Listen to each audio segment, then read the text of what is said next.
Olá! O Congresso Nacional promulgou na última semana a PEC, proposta de emenda à Constituição, que adia as eleições municipais deste ano devido à pandemia do novo coronavírus.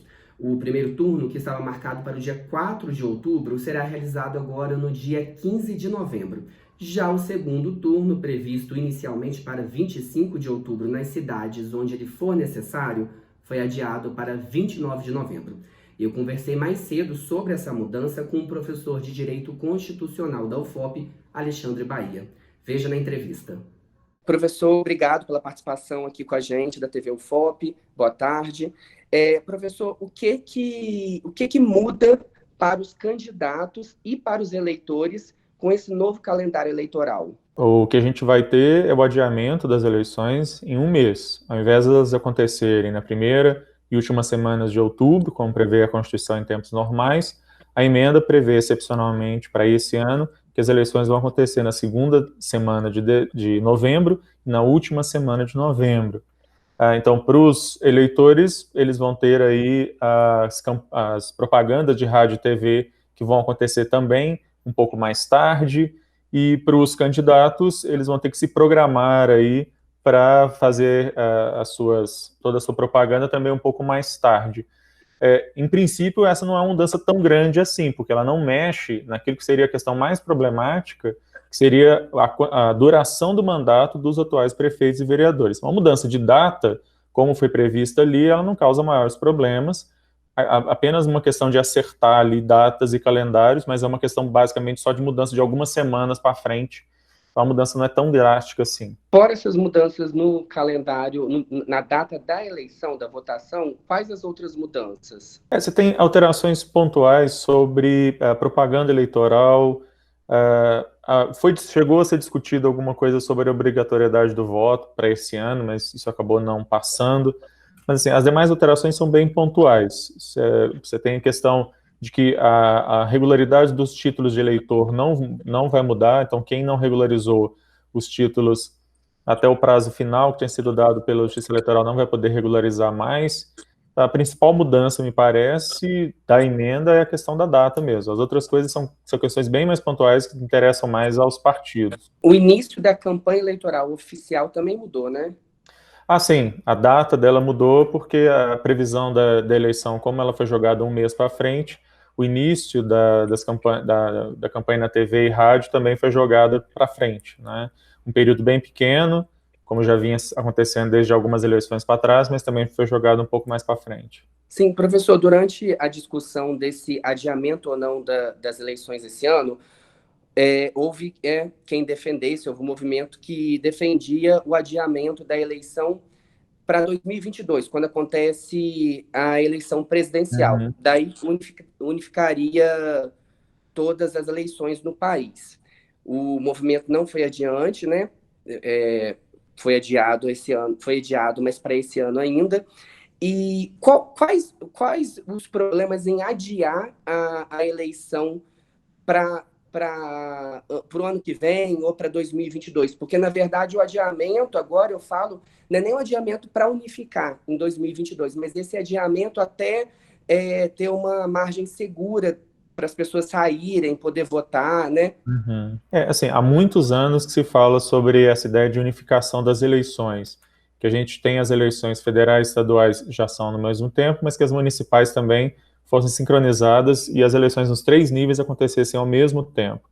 E aí, durante a discussão dessa emenda especificamente, essa discussão voltou com a desculpa da questão da pandemia, mas essa é uma ideia já bem antiga, várias pessoas defendem isso. O problema de se fazer isso da maneira como se tentou fazer é que você teria o mandato de prefeitos e vereadores estendido por mais de um ano. E isso é uma questão muito séria, porque isso viola um princípio constitucional das eleições periódicas. As eleições, elas são periódicas e o mandato que os prefeitos e vereadores receberam foi de 4 anos. Eu não posso estender esse mandato, senão estaria violando o princípio básico, a ideia da soberania popular. Quer dizer, a solução mais racional, se a gente quisesse fazer isso, seria fazer uma eleição em que o mandato seria super curto, de 1 ano, e aí refazer, para então elas seriam refeitas depois de 2 anos, né? ao final do segundo ano, e aí os 3 níveis estariam ao mesmo tempo. Mas isso ninguém quer fazer, porque ninguém quer ter um mandato tão pequeno assim. O outro problema, a outra ideia de se fazer o ano que vem, resvalaria sobre a mesma questão. O mandato dos atuais prefeitos e vereadores, ele se encerra no dia 31 de dezembro. Qualquer adiamento pós isso, eu estaria aumentando o mandato, violando a ideia de soberania popular e da periodicidade das eleições. Então, por mais que a situação seja excepcional, a gente tem esses comandos na Constituição que não permitem esse tipo de situação. O que a emenda ressalva é que municípios mais afetados pela pandemia poderão conseguir, via autorização do Congresso, inclusive, que as eleições sejam realizadas já no final de dezembro. Né? Lá se fala alguma coisa em torno de 27 de dezembro, como prazo máximo para a realização das eleições, mas ainda assim, hoje o sistema é todo eletrônico, eu teria o resultado antes do final do ano e já saberia, já poderia empossar os novos prefeitos e vereadores desses municípios ainda já no início do ano de 2021, o que não feriria os princípios que eu falei anteriormente. Não há a ideia de adiar nem que seja para os primeiros meses do ano que vem, né? Pelos termos da emenda, não. Quer dizer, o máximo que pode acontecer é a eleição acontecer já no final de dezembro, mas ainda assim com a finalização de tudo ainda dentro do ano de 2020. Professor, essa questão de unificar também cai um pouco na questão dos gastos públicos, né? Quem defende a unificação das eleições fala que os gastos seriam reduzidos, mas quem é contra fala que seria um risco, poderia representar um risco para a democracia. Qual a sua opinião? Olha, talvez, a questão do gasto, certamente as eleições significam um gasto enorme, né, de dinheiro e a realização delas em conjunto certamente reduziria os custos. Tem um outro benefício que me parece que a gente poderia pensar com relação a isso, seria também a questão dos partidos políticos formarem coligações mais racionais.